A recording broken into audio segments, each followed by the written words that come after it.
ನನ್ನ ಉದ್ದೇಶ ಏನಪ್ಪಾ ಅಂತಂದ್ರೆ, ನನ್ನ ಕ್ಷೇತ್ರದಲ್ಲಿರ್ತಕ್ಕಂಥ ಜಾತ್ಯತೀತವಾಗಿ ಪಕ್ಷಾತೀತ ನಮ್ಮ ರೈತ ತಲೆ ಎತ್ತಿ ತಿರುಗಬೇಕು. ನಾ ರೈತ ಕುಲದಲ್ಲಿ ಹುಟ್ಟಿದ್ದೀನಿ, ಅದರ ಸ್ವಾಭಿಮಾನ ಇದೆ. ನನ್ನ ಕುಲಕ್ಕೆ ಧಕ್ಕೆ ಆಗಬಾರ್ದು, ನನ್ನ ಕುಲಕ್ಕೆ ಬೆಳೆದಿರ್ತಕ್ಕಂಥ ಬೆಳೆಗೆ ಮೋಸ ಆಗಬಾರ್ದು. ನೆನೆಟ್ ಜನ ರೈತ ಸಂಘದವರು ಇದ್ದಾರೆ, ನಿಮ್ಗೆಲ್ಲ ಗೊತ್ತಿರಲಿ.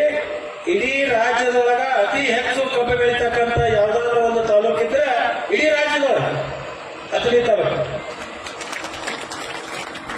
ಒಂದು ವರ್ಷಕ್ಕೆ 76 ಲಕ್ಷ ಟನ್ ಕಬ್ಬು ಬೆಳೀತಾ ಇದೆ. 76 ಲಕ್ಷ ಟನ್.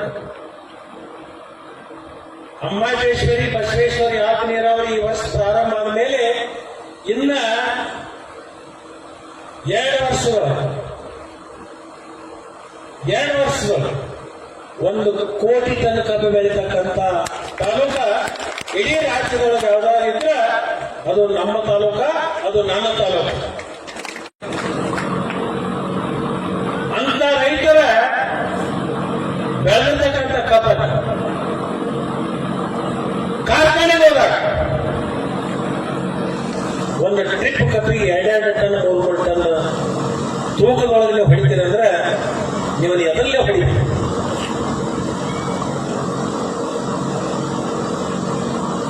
ಒಂದು ಎಕರೆ ಕಬ್ಬ ಬೆಳೆಯಬೇಕಾದ್ರೆ ರೈತರ ಕಷ್ಟ ಇಲ್ಲ ನಿಮಗೇನು? ಕಳಿಗೆ ತೆಗೆಯಬೇಕಾದಾಗ ನಮ್ಮ ತಾಯಿಯಲ್ಲಿರೋದು ಮೈ ಹರ್ಕೋತ, ನಮ್ಮ ರೈತ ಮೈ ಹರ್ಕೋತ, ರಕ್ತ ಬೆವರಿನ ರೂಪದಿಂದ ಭೂಮಿ ಮೇಲೆ ಚೆಲ್ತಾನೆ. ಒಂದು ಕಡೆ ರೈತ, ಇನ್ನೊಂದು ಕಡೆ ಆ ಟ್ರ್ಯಾಕ್ಟರ್ ಮಾಲೀಕ, ಇನ್ನೊಂದು ಕಡೆ ಆ ಕಬ್ಬು ಕಟಾವು ಮಾಡೋರು. ನಾನೊಂದು ವಾಟ್ಸಾಪ್ನಾಗ ನೋಡಿದ ಒಂದ್ಸಲ ನನಗೆ ಕಣ್ಣು ಒತ್ತೆ ಆಗಿದೆ. ಮಹಾರಾಷ್ಟ್ರದಲ್ಲಿ ಗ್ಯಾಂಗ್ ಬಂದ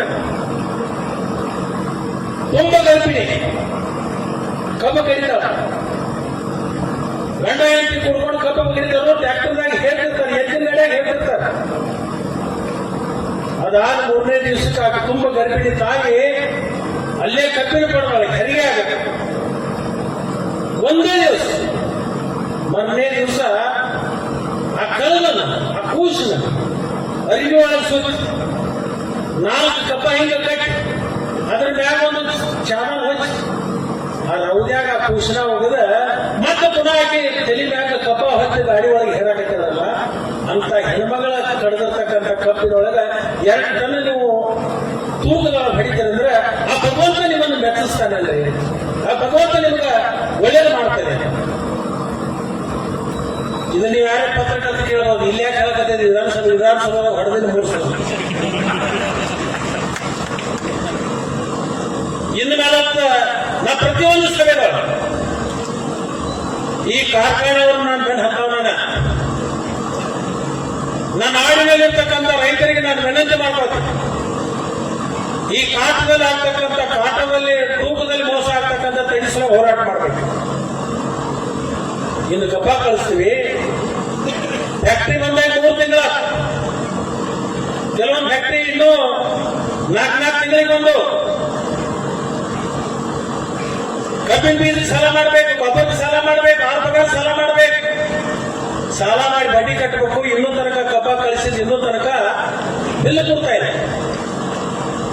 ಇವರು ರೈತರ ಪರವಾಗಿ ಚಿಂತನೆ ಮಾಡೋರು, ಅವರು ರೈತರನ್ನ ಏಳಿಗೆ ಮಾಡೋರು. ಇವರು ಇವತ್ತು ನಿಮ್ಗೆ ಯಾಕೆ ಹೇಳಕತ್ತೇನೆ ಅಂದ್ರೆ, ಇನ್ನು 2 ವರ್ಷ ನಂತರ ಈ ಭಾಗದೊಳಗ ನೀವು ಲಕ್ಷಾಂತರ ಜನ ಇವತ್ತು ಕಬ್ಬು ಬೆಳೀತಕ್ಕಂಥದ್ದಿದೆ. ಇದನ್ನು ನೀವು ಇವತ್ತು ನಡೆದ ಜಾಗೃತ.